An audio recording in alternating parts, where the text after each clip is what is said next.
বলছি স্যার, আমার এই বিস্তীর্ণ জায়গায় সরিষা চাষ করা আছে, প্রচুর ফুল এসেছে, আর এর মধ্যে নানা ধরনের শোষক পোকা, লেদা পোকা দেখা যাচ্ছে। তো আমি এই অবস্থায়, ফুল অবস্থায় আমি কি করতে পারি?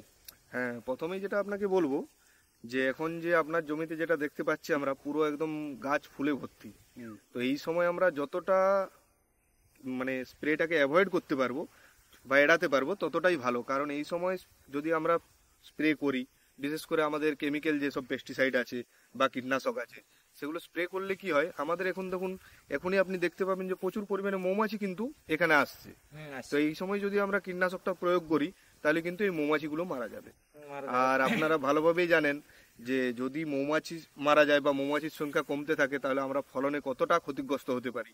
এমন সময় আসবে হয়তো আমরা ফলনই পাবো না এই পৃথিবীতে যদি মৌমাছি না থাকে। পলিনেশনটা হ্যাঁ, হবে না, পলিনেশনটা কিন্তু টোটালি বন্ধ হয়ে যাবে, ফল পুষ্ট হবে ফল না। পুষ্ট হবে না।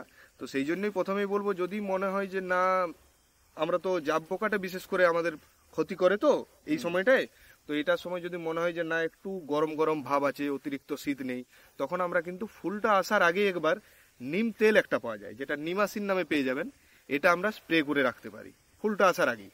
এই সময় করে দিলে কি হবে, এই সময় করলে কিন্তু জাবটা আপনার কম লাগবে জমিতে, বা লাগবে না যদি ওয়েদার ঠিক থাকে।